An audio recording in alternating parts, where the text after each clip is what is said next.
Hello, welcome to this video. Welcome to my channel. If you are new here, my name is Taria. I'm so excited to have you. And today in this video, I'm going to be talking to you and sharing these 8 steps for navigating heartbreak.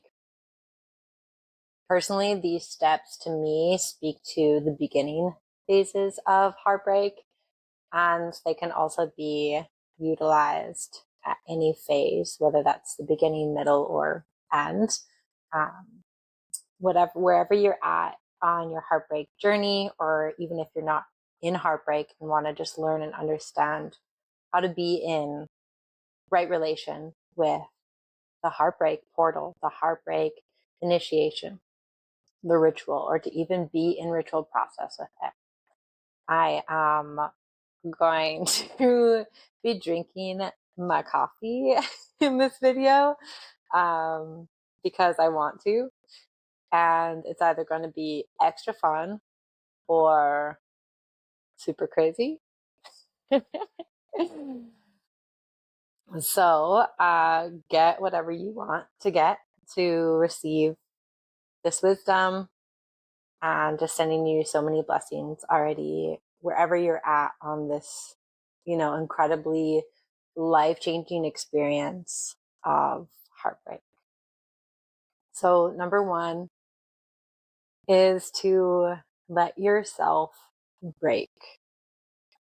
And I know this might sound crazy, but if your heart needs to break, or if your heart is already breaking and you are trying to hold it together with glue and scotch tape, it's not going to be sustainable, and it's going to break at some point, whether in this iteration, the next, or for some reason that might feel unrelated completely. So don't try to fight the heartbreak. Don't try to fight what is coming up in your heart. The healing and wisdom that comes from heartbreak is in allowing the heart to break open, to break down. And every single heartbreak is going to have a different process of doing that. It's going to have a different process of shedding, of breaking. This reminds me of the Tower card in the tarot deck. And each tower that falls is going to fall in a very unique way. And you're not going to know what that break is going to look like. So allowing the heart to break open, allowing the heart to break in this exact unique way, and listening to what it wants to teach you by allowing it, softening, relaxing, allowing your heart to break open. Sometimes the threads of grief are all connected. So if you're allowing your heart to break, then it might even bring up something from your past, from a past relationship, from a past loss, from living a life of not being allowed to be yourself, or anything that you haven't been allowing yourself to break open and down to. So if you're allowing this consciously, this heartbreak to happen, this iteration of heartbreak, it also might tug at areas where you were not allowing, where you were trying to hold it together with glue and scotch tape. So welcoming this as well, welcoming this as you consciously allow your heart to break open and to break down. Because, like the tarot card, or like the phoenix rising from the ashes, first something needs to fall in order to rebuild. This rebirth can only happen through death. And it's going to happen anyway. The heartbreak is going to happen anyway. It's going to be scary anyway. It's going to hurt anyway. So you're going to hurt now or you're going to hurt later. Yeah, that moves on so effortlessly to the second step, is to be with the hurt now. Don't get in debt with heartbreak. Allow your heartbreak to be felt and fully experienced now, and don't try to rebuild from broken shards. This isn't kintsugi art, this heartbreak. If you do decide that you want to use a bunch of gold paint to slap together your broken heart, cool, you can do that. The scars of a broken heart don't ever leave. They are there. They are yours forever. They are your sacred right there, your sacred passage, just like a tattoo that somebody cannot see. So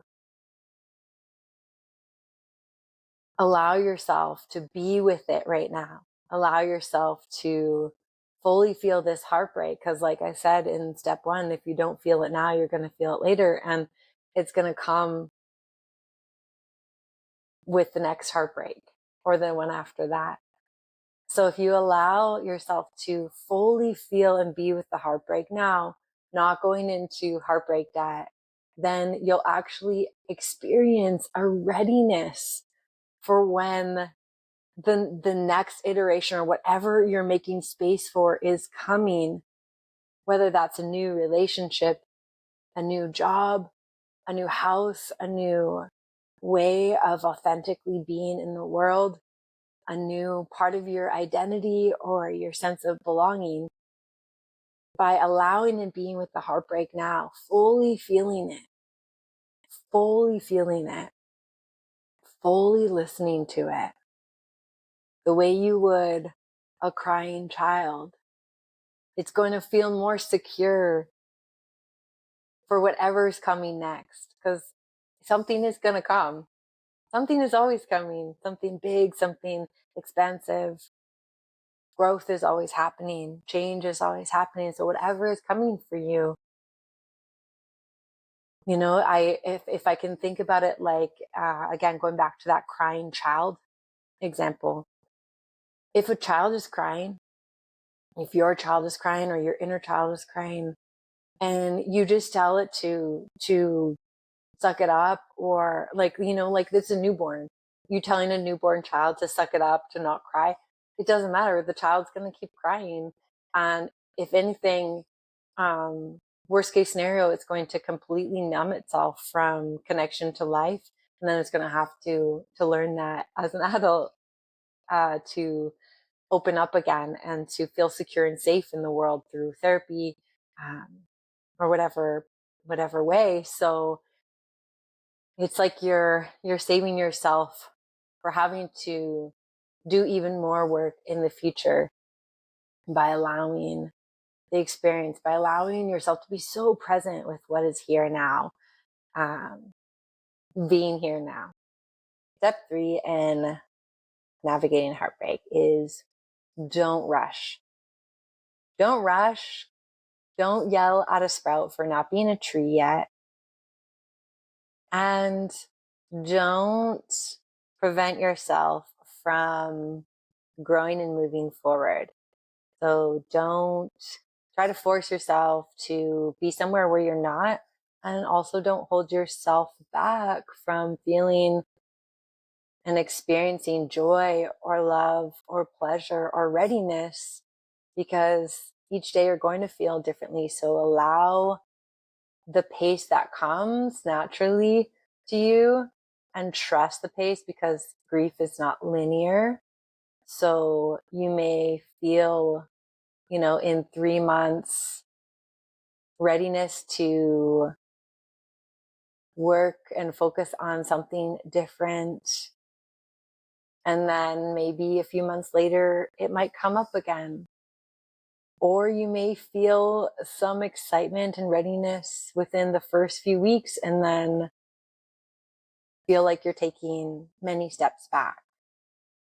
This is absolutely, completely normal to feel like you're making some steps forward and some steps back, but you're never actually going backwards, even if it feels like it. So don't try to push yourself. Don't try to force anything. Allow the experience the same way you cannot force a strawberry to grow any faster.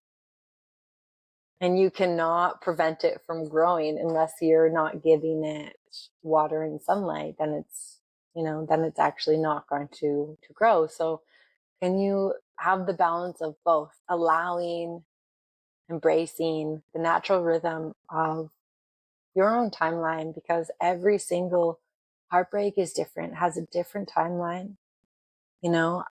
For me, it feels very true that the bigger the love, the bigger the hurt. And that still doesn't give you a determined amount of time that it's going to take to move through heartbreak. So allowance, patience, compassion, and deep listening and reverence for your exact rhythm, finding like the song and the heartbeat of this heartbreak. Number 4 is to ditch your old rules. Ditch your old rules. You are entering a liminal state. Heartbreak is transcendental. It's your entire mind and body every second, especially during the beginning, is reorienting itself how to exist, how to belong. You are entering a liminal state.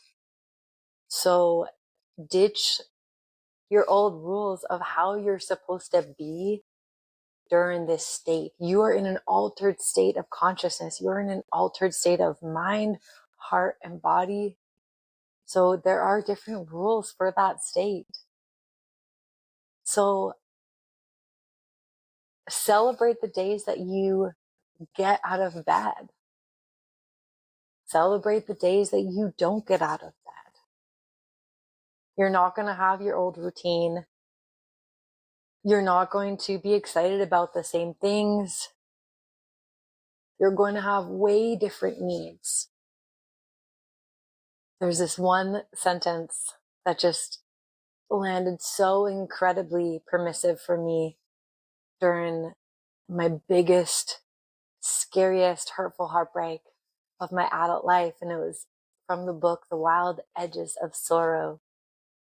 And it was that in the liminal state of heartbreak and grief, you are not required to be responsible for the same things. The only thing that you're required and responsible for is your heartbreak and your grief. And that by allowing this and actually like taking on the responsibility is actually what's going to bring great expansion and purpose to your community, to your own life. That taking on this responsibility is actually such a sacred act. It is so brave. It is so courageous. You're not going to be required to do the same things, although your mind or your ego or capitalism might suggest otherwise, might suggest that you should be required to do the same things, completely dishonoring, completely ignoring that everything has changed. Your mind, your emotions, your lifestyle, your way of existing and orienting. There's such a vulnerability and it is such a scary, one of like the hardest times of the human experience. So you cannot be required to live in the same constructs, yet You know, capitalism wants that to be the case. So can you be a rebel? Can you be a rebel and claim this heartbreak as as anarchy, as standing up for love, standing up for being human, being real, being like not a robot? Can you allow this liminal state and space to be a time of reclamation of all of the times that you were not able to grieve, that you were not able to be angry or sad, or that you were not able to, that you were forced to do things even though it was so untrue to what you actually needed to do? It was so inauthentic. Can you allow this as an act of reverence and soul retrieval to the ways that we have been severed from healing in ourselves and in the collective and communities? This is why I'm here, why I'm sharing, is I truly want to see this healing, this collective healing. Allow this space to be your community. Allow, whether it's through this platform or with some of your friends, or finding grief groups and grief rituals where you live that are going to support and allow you to enter this liminal state as if it was an act of reverence and necessity. And whatever you retrieve from that, whatever you gain from taking on this responsibility, because if you're taking on this responsibility of heartbreak and liminal state, you're going to come back with something. You're going to come back with something that you've learned. You're going to come back with knowledge, because responsibility comes with strength, with expansion, with wisdom. So reframing this state to be like this vital responsibility, ditching the old rules, listening to what rules are required of this exact iteration of your heartbreak, or asking a professional for support and guidance, or doing research on how other people have navigated heartbreak in a way that really does nourish and honor what you need. And maybe even asking your body, what is it that it needs? How can you listen and trust this journey? If you have ever had any experiences that you've had an altered state of awareness through meditation, through psychedelics, through breath work, this is a very similar thing to when you really allow yourself to cry, when you really allow yourself to tap into the wisdom and the consciousness of your being. It's an awakening and an aliveness that's purging all of the bullshit, purging all of the things that don't belong there, and giving reverence and honor to life and to who you are, and giving reverence and honor to that experience that you lived, the love that you shared, the body and mind and the heart and soul that traversed the lands of that relationship and is now traversing the lands and the terrain of the heartbreak. Giving reverence to that, because it's not easy. It is such brave work, and it is a collective experience. I feel tender, I feel emotional just thinking about all of the humans out there that have experienced heartbreak and have bravely opened their hearts and kept their hearts open to love. It is such a special thing, and you are not alone. And I absolutely refuse to let capitalism block tender hearts from blossoming and from going through this death and rebirth cycle. I feel like it's vital for the planet. It's vital for the health of your body. Bodies keep the score. Bodies are listening. If you haven't read the book Body Keeps the Score, it's also incredible. Um, ooh, mm. Number 5. Number 5, we're navigating. I use the word navigating heartbreak. And like I said at the beginning, that I truly feel like this is for like the really beginning, moving through the portal of heartbreak. Navigating the storm, navigating the rocky waters, navigating the unknown territory, which is so scary.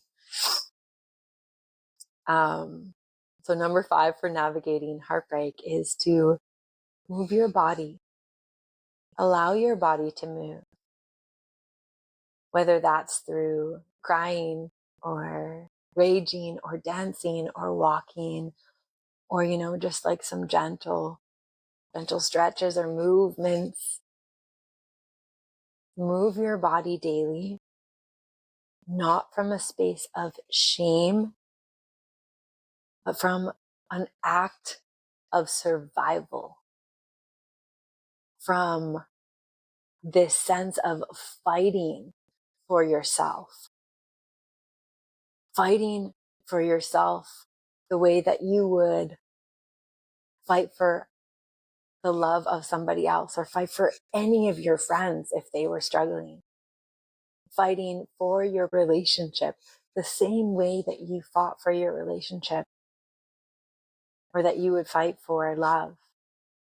Move your body not from shame, but as an act of survival, as an act of love, because your body needs you right now. Your body needs you right now. The mind might be experiencing overwhelm and exhaustion, and as well as your body.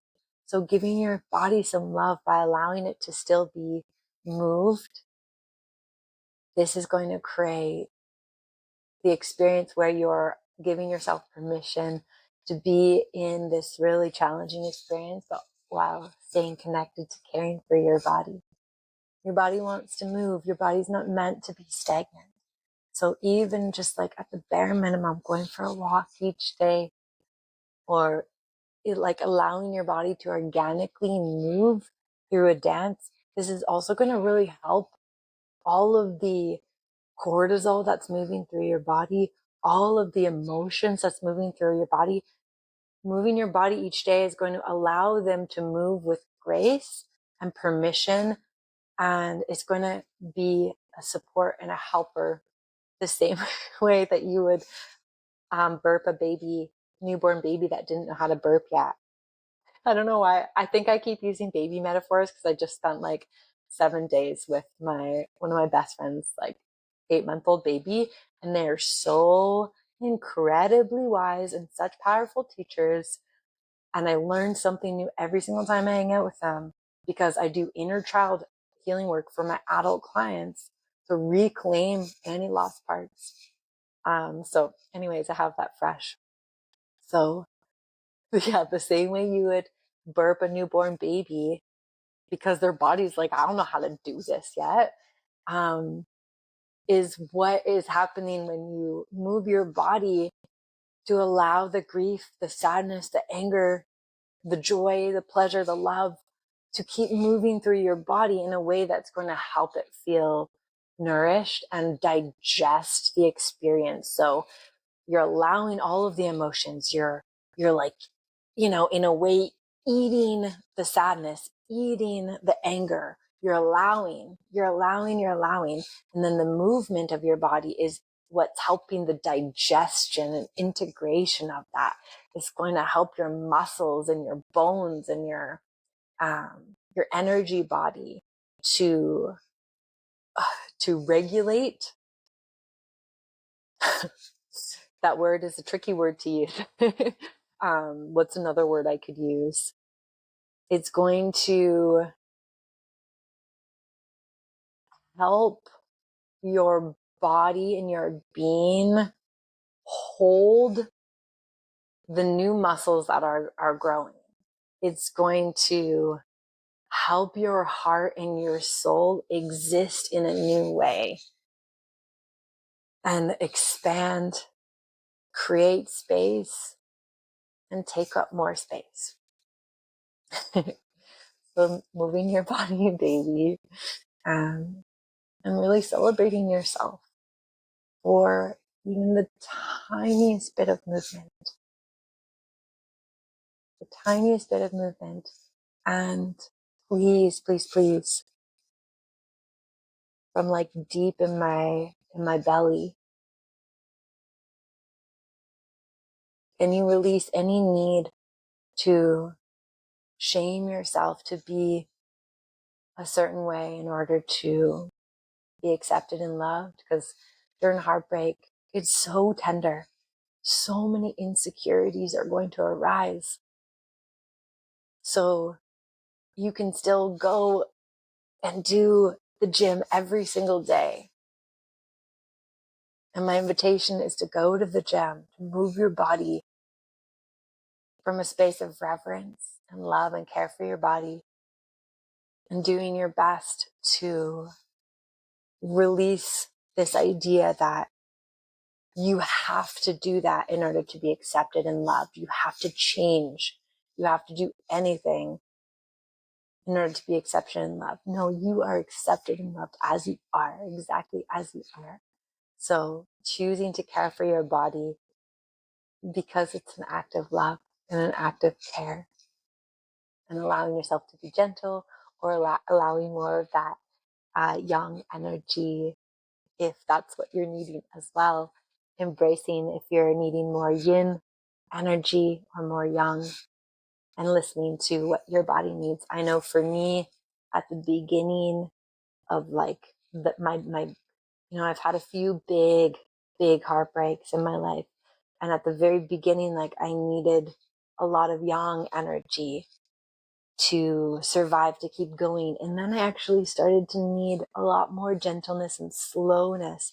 So I was just doing like really gentle stretches and like rolling around organically and like moving my body to music. Whereas at the beginning, I needed to like run really fast as an act of like reverence for my being. Like, I am not going to abandon you. I am here and here. So listening to what you need, and maybe asking a friend for accountability, and hiring, if you want to hire me to be your support person, I would be so honored to encourage those new neural pathways and new ways of thinking to be gentle and kind and permissive and loving and encouraging new growth.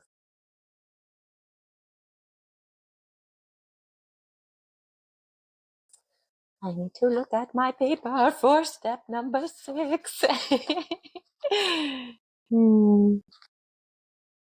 What do you think? Coffee is, I just like turned it around.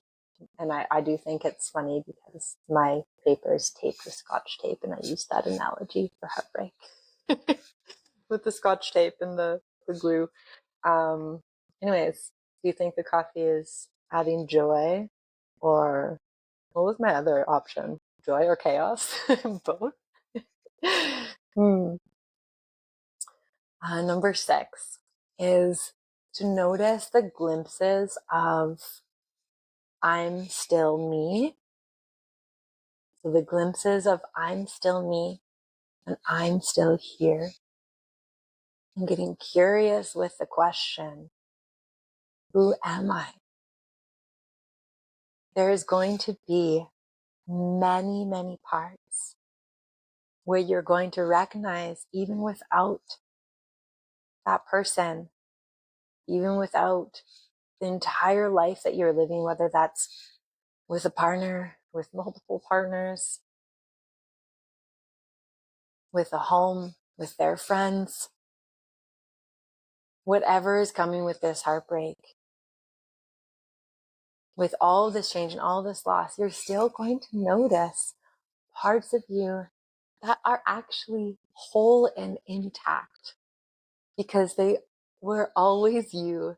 and are always you and are always going to be there. So those threads are incredibly special and sacred to listen to those points where like, whoa, I am still me. I am still me. I am still here.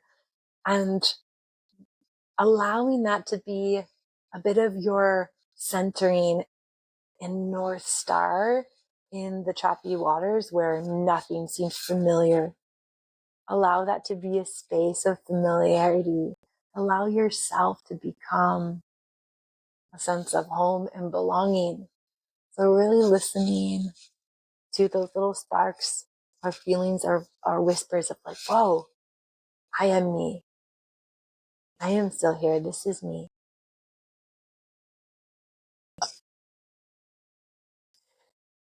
Energy moving through truth, validation, moving through the throat. This is what happens.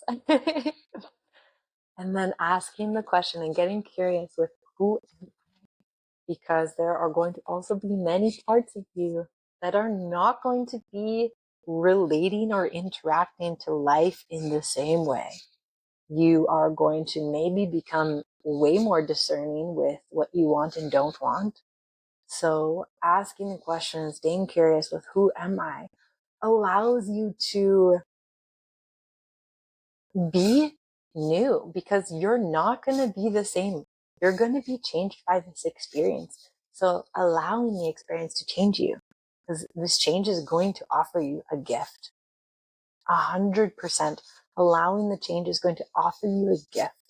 So asking, who am I, is making room and space for the continuous exploration of self, which sometimes I think is kind of why we're here, at least one of the reasons.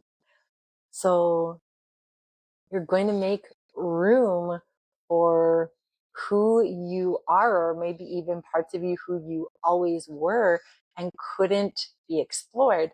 So asking that question, you may have blind spots where you think you like something, or you think you like that friend or that outfit or that hobby, and you might come to realize that you don't actually care about the same things. And this is a really good thing because you're breaking down the things that were not fully true to you, were not fully authentic, because we're constantly changing. And so what worked for you before is not going to work for you now. And the things that are meant for you, the things that are yours, are not going to leave you. So allowing those things to go so that you can step into this version of yourself that feels stronger, that feels more secure, that says yes, yes, yes to who you are and what you want, and says no, no, no to all the other things. I found one of the most incredible experiences of, I would say like the biggest, most painful, scariest, devastating heartbreak and loss of my life was it gave me the permission and the opportunity and the readiness to say fuck off to all the things that I didn't care about, and to be so much more discerning with my energy and who I share that with and what I allow and who I allow and welcome in to my life. And I'll tell you, I have been waiting and asking for that for my entire life, to really, truly feel okay and good about saying yes to that authenticity. Because before I was so scared to do that because I was scared of losing anything. So it was a lot easier for me just to say yes than it was to say no. I had a lot of scarcity and fear of abandonment trauma. So this heartbreak medicine and wisdom gave me the very thing that I have been asking for my whole life, which is to feel so fucking strong in who I am and feel secure in my knowing, and to say no with confidence and feel really good about it, and say yes to the things that I desire. And yes, this is a continuous work in progress, but it is the next iteration of that. So it is incredibly valuable to notice where there are common threads of like your uniqueness and your magic that are still alive and present, even with like colossal change and heartbreak, and where there are moments of like, do I even care about that thing? So asking that question, who am I? But with the softness, with an open heart, and with the curiosity, and with allowing spaciousness and holding off and holding the spaciousness and not trying to fill it with a bunch of things of like, maybe I'm this, maybe I'm that. Should I do this? Should I go on dates already? Am I like this person? That's busyness and distraction that can be really special and healing to like move through some of the really scary heartbreak, and then also be really fun and playful to keep your space and your time really spacious and allow yourself to not know who you are in this next version, where you're going, just even for a little bit. Allow your heart to feel relaxed and spacious. I had to grab water because, coffee.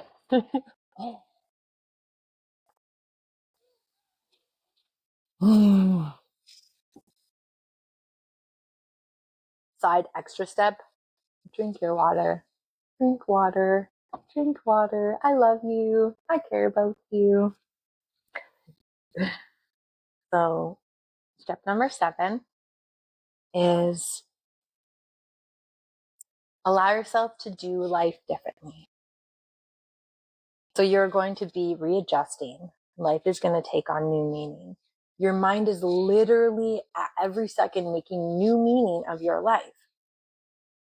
Especially if you were in, it doesn't even, I was going to say, especially if you're in a long-term relationship, but it actually doesn't even matter how long, because some short-term relationships are so impactful. So whatever your relationship was, whether you lived together or didn't, whether you're together for a long time or a short period of time, there are things that you shared and experienced that your brain completely made meaning to life through those experiences with that other person. So allow yourself to do life differently while you're readjusting and while your brain is learning how to navigate this new reality. So ditch all shoulds and only follow must. I'm going to say that again. Ditch all shoulds and only follow must. I'm sure some of you are going to argue with me on this because of however many billion of responsibilities you have.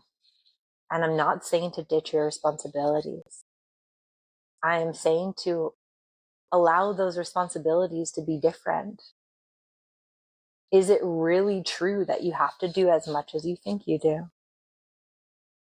Are you putting way more responsibility on yourself than you need to be? Really be honest with yourself. Call yourself out. This is like such an incredible opportunity to notice your blind spots and to notice your patterns. Is it coming from should or is it coming from must? And if it is coming from should, you're welcome to alchemize it into a must. If you're like, no, I still have to do that thing. Well, can you take that should?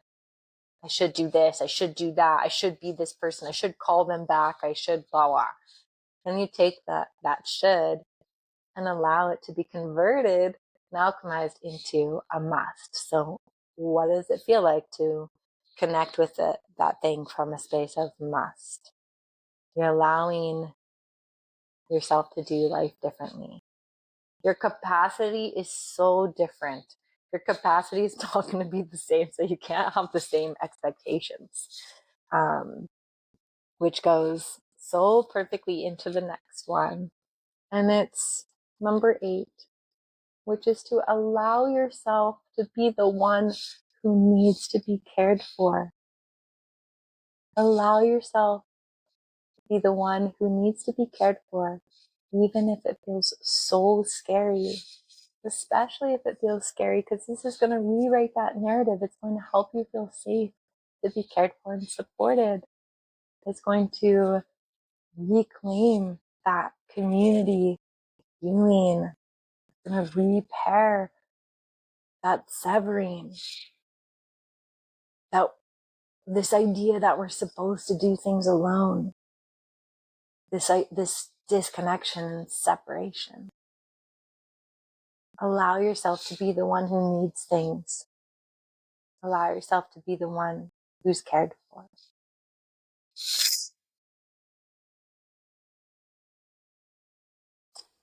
You deserve to be cared for. You deserve to be supported. You deserve to be loved. Especially if you are somebody who is always doing the caring for others. Now is your time to be held and cared for. Either cared for by your friends, by your family, or by one of your guides. If you don't have a guide, you probably do, you just don't know it. Asking for one, asking for a protector, asking for, an animal to hold you, to care for you, asking a support person to care for you. I'm so honored to do this work. I'm so honored to know grief and come out on the other end, survive, and step into expansion and thriving. And I'm so honored to support my clients. So allow yourself to be held and cared for. This is going to provide you with an incredible amount of capacity to care for yourself and others more than you could have ever imagined once you're on the other side. So if you struggle to receive, if you struggle to allow yourself to be supported and cared for, think of it like this. You're doing it not just for you. You're doing it for anybody that you care about and love. Because by allowing yourself to be cared for during this tender time is going to give you deeper permission and others deeper permission to be cared for and supported in the future. You cannot fully know how to support somebody if you have never allowed somebody to support you. You cannot fully know how to love somebody without knowing and allowing yourself to be loved. This is how it works. There is a deep knowing that comes with allowing yourself to be supported and allowing yourself to be cared for. There's going to be a deep healing and reverence and reclamation. So allowing this, reclaiming any narratives. All right, my loves, I'm sending you so much love wherever you're at on this ritual, this path, this portal of heartbreak. Sending you so much love and care and reverence and tenderness. I know it can feel really fucking scary and it can feel like you're alone. And there is a healthy amount of aloneness that needs to happen during this time. And there is absolutely a vital need to be held and supported in community with friends, with family, with support professionals. So allowing yourself to be in that sacred aloneness, but also be held. I'm sending you so much love and gratitude wherever you are on this journey.